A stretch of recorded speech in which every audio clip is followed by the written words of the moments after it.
Welcome grade 5 hope you will be fine. آج ہم start کرنے جا رہے ہیں سبق نمبر 11 قائد ملت لیاقت علی خان۔ قائد ملت لیاقت علی خان جو ہے پاکستان کے سب سے پہلے وزیر اعظم بنے۔ پڑھنے سے پہلے کویشچنز ہیں یہاں پر۔ پاکستان کے پہلے گورنر جنرل کون تھے؟ تو پاکستان کے پہلے گورنر جنرل قائد اعظم محمد علی جناح تھے۔ قائد اعظم رحمۃ اللہ علیہ کے دو ساتھیوں کے نام بتائیں۔ ایک تو لیاقت علی خان تھے اور ایک علامہ محمد اقبال تھے۔ آئیں مزید جانیں۔ لیاقت علی خان پاکستان کے پہلے وزیر اعظم تھے۔ نیکسٹ ہے خاص الفاظ: جاگیردار، اصلاحی، مقبول، مجلس، انتخابات، مہم، نشستیں، سنگ دل۔ تحریک پاکستان کے سرگرم رکن قائد اعظم قائد اعظم رحمۃ اللہ علیہ کے دست راست پاکستان کے پہلے وزیر اعظم قائد ملت۔ یہ الفاظ سنتے ہی ہمارے ذہن میں جس شخصیت کا نام آتا ہے ہم انہیں لیاقت علی خان کے نام سے جانتے ہیں۔ لیاقت علی خان 1895 کو بھارت کے علاقے کرنال میں پیدا ہوئے۔ آپ کے والد رستم علی خان اپنے علاقے کے بہت بڑے نواب اور جاگیردار تھے۔ آپ نے ابتدائی تعلیم کرنال میں حاصل کی۔ ایم اے اور کالج علی گڑھ سے BA کا امتحان پاس کیا۔ اعلیٰ تعلیم کے لیے آپ انگلستان چلے گئے۔ وہاں سے قانون کی ڈگری لے کر وطن لوٹے۔ وطن واپسی پر آپ عملی سیاست میں دلچسپی لینے لگے۔ اس کے ساتھ ساتھ آپ نے تعلیمی، معاشرتی اور اصلاحی کاموں میں بڑھ چڑھ کر حصہ لینا شروع کر دیا۔ جلد ہی آپ مسلمانوں میں بے حد مقبول ہو گئے۔ 1962 میں آپ نے اتر پردیش UP کے صوبائی اسمبلی کی نشست کے لیے الیکشن لڑا اور کامیاب ہوئے۔ آپ مسلسل 14 سال تک صوبائی مجلس قانون ساز کے رکن رہے۔ اللہ تعالیٰ نے آپ کو بے پناہ صلاحیتیں دے رکھی تھیں۔ قائد اعظم محمد علی جناح رحمۃ اللہ علیہ آپ کی خوبیوں سے بخوبی آگاہ تھے، اسی لیے وہ آپ پر مکمل اعتماد کرتے تھے۔ قائد اعظم رحمۃ اللہ علیہ کی تجویز پر آپ کو مسلم لیگ کا جنرل سیکریٹری مقرر کیا گیا۔ لیاقت علی خان کے قائد اعظم رحمۃ اللہ علیہ کے ساتھ مل کر تحریک پاکستان نے بھرپور حصہ لیا۔ 1945 میں جب ہندوستان میں عام انتخابات ہوئے تو مسلم لیگ کے سیکریٹری جنرل کی حیثیت سے لیاقت علی خان نے ملک بھر کے طوفانی دورے کیے اور زوردار انتخابی مہم چلائی۔ یہ قائد اعظم کی رہنمائی اور لیاقت علی خان کی کوششوں اور بہترین حکمت عملی ہی کا نتیجہ تھا کہ ان انتخابات میں پورے ہندوستان کی تمام مسلم نشستیں مسلم لیگ نے جیت لیں۔ 1947 میں جب مسلم لیگ نے عبوری حکومت میں شرکت کا فیصلہ کیا تو لیاقت علی خان کو وزیر خزانہ مقرر کیا گیا۔ آپ نے بطور وزیر خزانہ ایسا شاندار بجٹ پیش کیا کہ سب ان کی قابلیت کے معترف ہو گئے۔ اس بجٹ میں غریبوں کو بے پناہ سہولیات دی گئیں، امیروں پر ٹیکس لگائے گئے۔ عبوری حکومت کا یہ پہلا اور آخری بجٹ تھا جو ہندوستان کی تاریخ میں آج تک غریبوں کے بجٹ کے نام سے جانا جاتا ہے۔ قیام پاکستان کے بعد قائد اعظم رحمۃ اللہ علیہ نے لیاقت علی خان کو وزیر اعظم منتخب کا عہدہ پیش کیا۔ اس وقت ملک بہت سی مشکلات سے دوچار تھا، وسائل کی کمی تھی اور ابھی ملک میں ادارے بھی قائم نہیں ہوئے تھے۔ سب سے بڑا مسئلہ لٹے پٹے مہاجرین کی آبادکاری کا تھا۔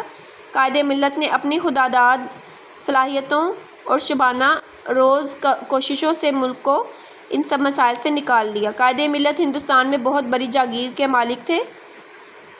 گھر میں دولت کی ریل پل تھی۔ چاہتے تو پاکستان میں بھی جاگیریں اور جائیدادیں بنا سکتے تھے، لیکن وہ سچے پاکستانی تھے۔ آپ نے صرف پاکستان کی تعمیر و ترقی پر توجہ دی، اپنی ذات اور خاندان کے لیے کچھ فائدہ نہ سمیٹا۔ وفات کے بعد آپ کے پاس بینک میں برائے نام رقم تھی۔ لیاقت علی خان کو طویل عرصے تک قائد اعظم کے قریب رہنے کا موقع ملا۔ آپ قائد اعظم کے مزاج، ارادوں اور کام کے انداز کو اچھی طرح سمجھتے تھے، اس لیے آپ نے پاکستان کو اسی راستے پر آگے بڑھایا اور جس پر قائد اعظم اسے ترقی دینا چاہتے تھے۔ قائد اعظم کی وفات کے بعد لیاقت علی خان ملک کو اسلامی فلاحی ریاست بنانے کی جدوجہد میں مصروف ہو گئے۔ اس سلسلے میں 16 اکتوبر 1951 کو راولپنڈی کے لیاقت باغ میں ایک جلسہ عام میں آپ نے اہم اعلان کرنا تھا۔ تقریر کے آغاز میں ابھی آپ نے برادران ملت ہی کہا تھا کہ ایک سنگ دل شخص نے آپ کو گولی مار کر شہید کر دیا۔ قوم نے آپ کو شہید ملت کے خطاب سے نوازا۔ آپ کو کراچی میں قائد اعظم کے پہلو میں دفن کیا گیا۔ آپ کی زندگی سے ہمیں یہ سبق ملتا ہے کہ سچا رہنما وہ ہوتا ہے جو پورے خلوص اور ملک کی خدمت کرتا ہے، جاگیریں اور جائیدادیں بنانے کے بجائے ملک کے غریب لوگوں کی زندگیوں میں خوشیاں لانے کی کوشش کرتا ہے۔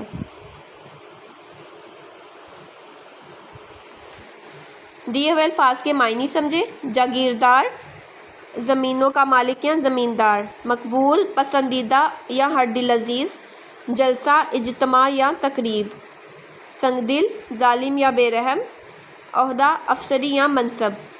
ریل پل، کثرت یا زیادتی۔ سبق کے مطابق جس جواب کے گرد دائرہ بنائیں۔ لیاقت علی خان کے والد کا نام تھا رستم علی خان۔ لیاقت علی خان نے قانون کی ڈگری حاصل کی انگلستان سے۔ لیاقت علی خان صوبائی مجلس قانون ساز کے رکن رہے 14 سال تک۔ عام انتخابات میں تمام مسلم نشستیں مسلم لیگ نے جیتیں 1945 کے۔ لیاقت علی خان شہید ہوئے 16 اکتوبر 1951 کو۔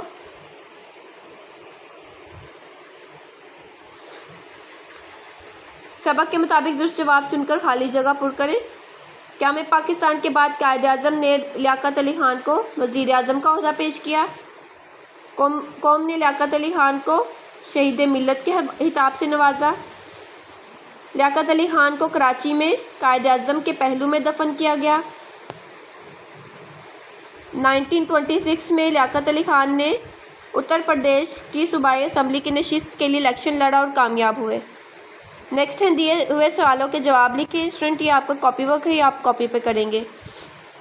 دیے ہوئے جملے توجہ سے سنیں، مرکب جملوں پر تالی اور بجائیں اور انہیں دہرائیں۔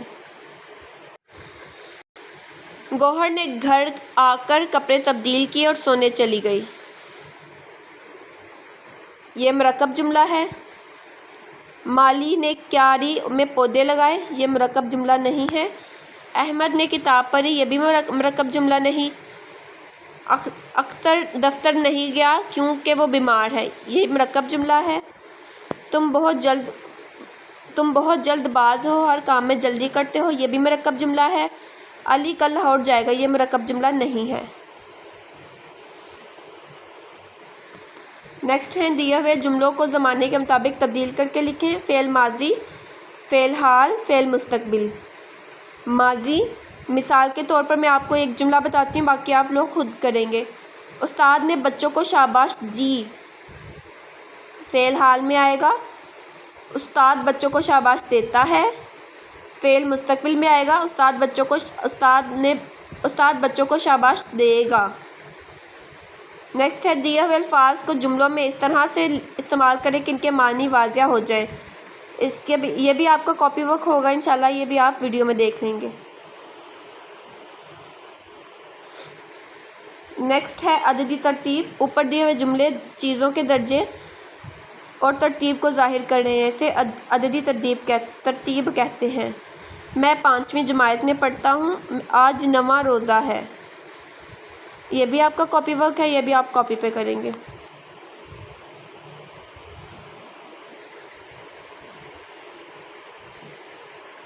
کوشچن ہے، تحریک پاکستان میں قائد ملت لیاقت علی خان کا کیا کردار رہا ہے؟ تحریک پاکستان میں لیاقت علی خان نے بہت اہم کردار ادا کیا۔ 1945 کے عام انتخابات میں انہوں نے ملک بھر کے دورے کیے اور زوردار انتخابی مہم چلائی۔ ان کی کوششوں کی وجہ سے 1945 کے انتخابات میں مسلم لیگ کو زبردست کامیابی حاصل ہوئی۔ نیکسٹ ہے، لیاقت علی خان پاکستان کو کیسا ملک بنانا چاہتے تھے؟ لیاقت علی خان پاکستان کو اسلامی فلاحی ریاست بنانا چاہتے تھے۔ لیاقت علی خان کی زندگی میں سے ہمیں کیا سبق ملتا ہے؟ لیاقت علی خان کی زندگی سے ہمیں یہ سبق ملتا ہے کہ سچا رہنما وہ ہوتا ہے جو پورے خلوص سے ملک کی خدمت کرے۔ اس سبق کو پڑھنے کے بعد آپ ایک حکمران میں کیا کیا صفات دیکھنا چاہیں گے؟ ایک حکمران کے لیے ضروری ہے کہ وہ مخلص ہو، وہ سچ بولے اور اپنے فائدے کے بجائے عوام کے فائدے کے بارے میں سوچے۔ نیکسٹ ہے دیے ہوئے الفاظ کو جملوں میں اس طرح سے استعمال کریں کہ ان کے معنی واضح ہو جائیں۔ الفاظ ہیں دھن دولت سے محبت انسان کو لالچی بنا دیتی ہے۔ دھن وہ اپنی دھن کا پکا ہے۔ دم چوہے کی دم زور دروازے میں پھنس گئی۔ دم باہر بہت گرمی ہے، اندر آ کر دم لے لو۔ بل محنت کے بل پر ہی زندگی میں کامیابی ممکن ہوتی ہے۔ بل چوہا بل میں رہتا ہے۔ کل اسکول میں کل 100 بچے ہیں۔ میں کل کھیلنے جاؤں گا۔ دوڑ یہ سائنس کا دوڑ ہے۔ دور میرا اسکول گھر سے بہت دور ہے۔ نیکسٹ ہے مثال کے مطابق دی ہوئی عددی ترتیب کو جملوں میں استعمال کریں۔ 5واں گلی میں مڑتے ہی 5واں گھر ہمارا ہے۔ 5ویں میں محلے کی 5ویں گلی میں رہتا ہوں۔ 8واں سال کا 8واں مہینہ اگست کا ہے۔ 8ویں میری بہن 8ویں جماعت میں پڑھتی ہے۔ 10واں آج 10واں روزہ ہے۔ 10ویں میں 10ویں جماعت میں پڑھتا ہوں۔ 14واں اس کتاب میں 14واں کمبا ہے۔ 14ویں آج چاند کی 14ویں تاریخ ہے۔ 19واں سامنے والے درختوں میں سے 19واں گر گیا۔ 19ویں یہ 19ویں کی تار ہے۔ Okay students.